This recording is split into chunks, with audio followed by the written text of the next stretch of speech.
Next question, yes, at the back, Bilal. Thank you very much. Two very interesting presentations, and I have a question about each of the two. Kathy, if I may start with you.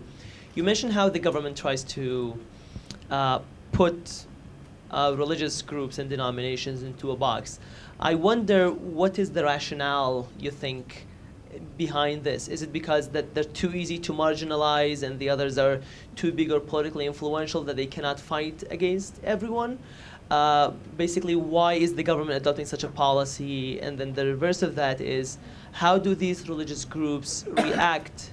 What kind of recourse do they have against government intrusion and restrictions? And a question for Mehmet. That was a fascinating case study from Mardin, and I agree that Mardin demonstrates a representative case. But Turkey has deep historical grievances when it comes to its Kurdish population. There are processes of openness, like calling for constitutional reform. There is a government-sponsored Kurdish TV, radio, media, cultural access. All of that are progresses that we have witnessed in the almost latter part of the last decade. But the grievances run deep because the constitution, which is a main thing, does not still recognize a large portion of the population. Against this background, and given Gülen movement's excellent approach to dialogue across ethnic groups and religions, what role do you think there is nationally for the Gülen-inspired intellectuals, the schools, the education system, to really cleanse the Turkish system of its main flaw that is also a breeding ground for the insurgency? Thank you.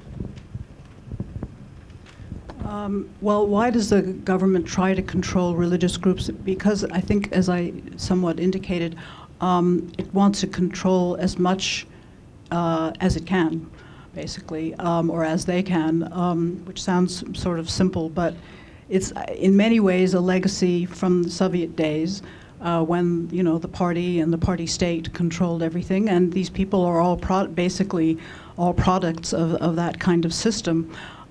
Given your knowledge of and study of corruption, I think you can also say that the governments, to the extent that almost all of them are very corrupt, don't want interfering agencies and other groups that can call on higher values in ways that they can't try to control to the extent that they can. Obviously, they can't totally control what people, how people are summoned to the spiritual worlds.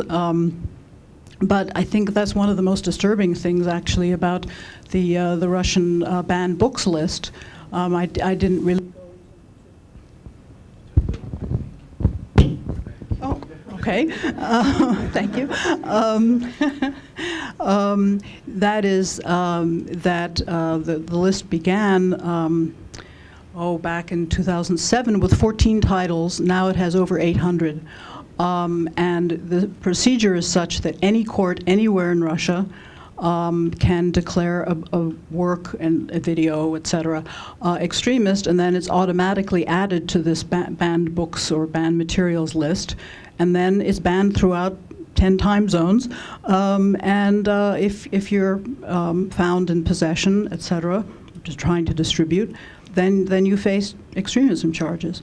So I've talked to one Russian lawyer who actually said that he thinks that this is the beginnings of going back to attempts at thought control. I think that's probably hyperbole, I hope, but nevertheless, I think it does reflect that kind of instinct. And how do religions react? In varying ways. For example, the Russian Orthodox Church managed to convince the Russian government to after it passed its restrictive law on NGOs several years ago, it managed to get the Russian government to agree to amend that law in the ways that it applies to religious organizations so that they don't have to submit all the detailed kinds of information about membership lists, et cetera, that NGOs still have to do.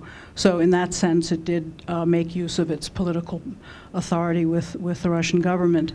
As far as Russia's largest religious minority, which are Muslims, they have successfully protested the fact that of theological books or materials on the banned books list, the largest are Muslim, and they managed to get the government to name an advisory council within the Justice Ministry to give advice from a more knowledgeable perspective as to what kinds of material do constitute extremism. But, you know, this is an ongoing debate.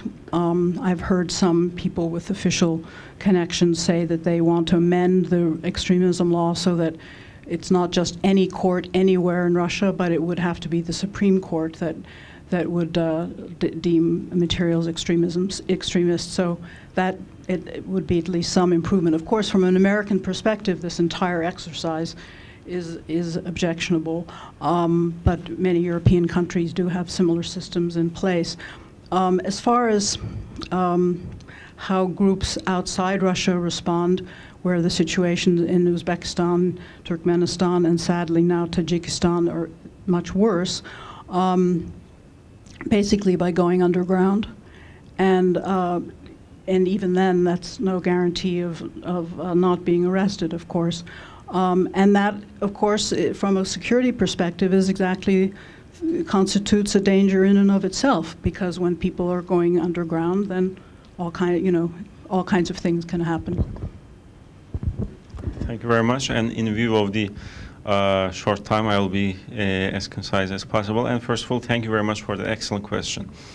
As I mentioned during my presentation, what happened in Mardin was simply people basically wanted to protect what they achieved by strengthening rule of law and institutions, and hence they adopted democracy and its institutions. What happened in Mardin in this sense is basically happening in maybe last 10, well, pretty much 10 years in Turkey nationally. People of very different walks of life, very different worldviews, very different ethnic or religious views, they are all commonly trying to reinterpret their near history, understand each other, and in this due process, people are realizing how much ethnic Kurds have been oppressed in the country.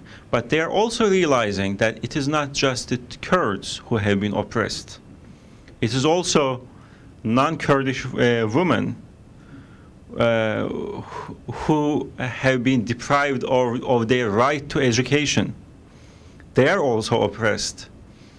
And people who have been denied their rightful place in many state institutions just because of their religious convictions or way of life, they are also oppressed.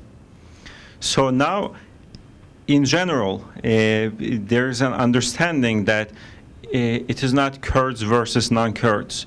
It is anti-democratic, authoritarian groups within the state apparatus and in the society in general, and the rest, the majority who were oppressed by this anti-democratic group.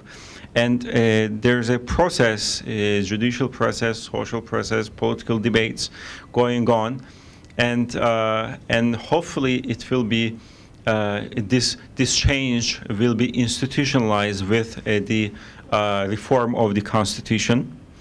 And Kurds, as well as many others who have long been oppressed, will be given their rights and freedoms. I think we have time for one more question. Yes, Sid Kubi.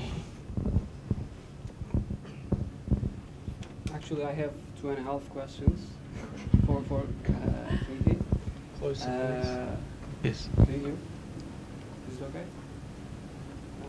You've mentioned the restrictive rules and regulations. My question is that I think it's done.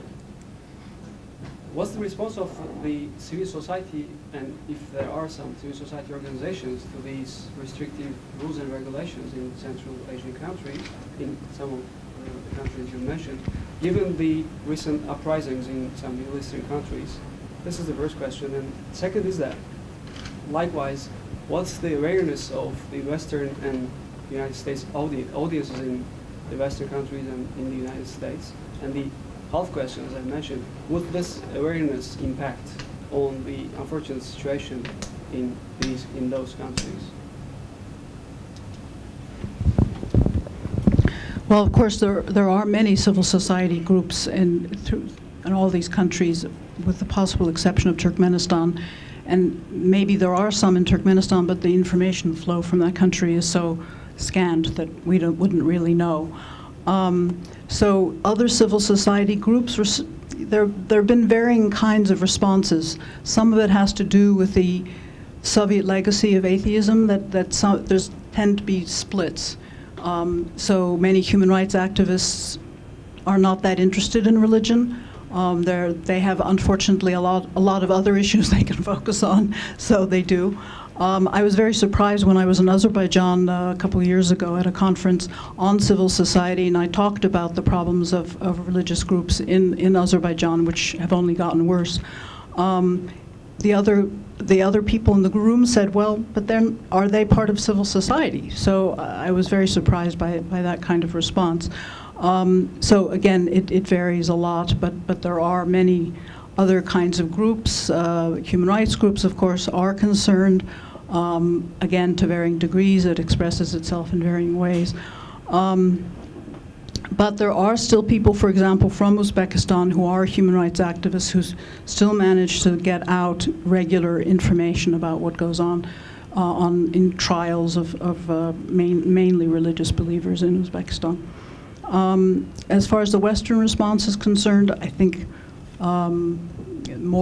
there should be more concern. For example, the ICG report on Tajikistan that I keep mentioning, even though they pointed out the government Tajik policies on religion are partly responsible for the crisis in which the country now finds itself. When it came to recommendations, it didn't recommend at all that the Tajik government should reform its law on religion, and that Western governments should put pressure on the Tajik government in that area. It just focused on drug flows, which obviously is a problem as well, but it's another point. So as far as Central Asia itself is concerned, I'm worried that because particularly Uzbekistan plays a very important role in the northern distribution network of supplies to Afghanistan, that the powers that be in Washington are, shall we say, increasingly turning a blind eye, or at least an eye that needs big glasses as to a lot of the problems, the human rights problems, and particularly those relating to religion and religious believers. I mean, there are an estimated 5,000 prisoners. There are more prisoners prisoners of conscience in Uzbekistan than in the rest of the post-Soviet countries combined. So I think that should tell us something, and I wish that more attention were paid to that. Thank you. Thank you. As we just wrap up, I'll be calling Jenna to the front. I just want to bring attention, if you don't know, Fethullah Gulen is our honorary president at the Rumi Forum, and just some mainstream press. 2 days ago, there was quite a serious report in the BBC, and a few weeks ago in the Financial Times, so I invite you to read and listen. Jenna, to you, thank you very much, and I'd like to thank the speakers today. Thank you.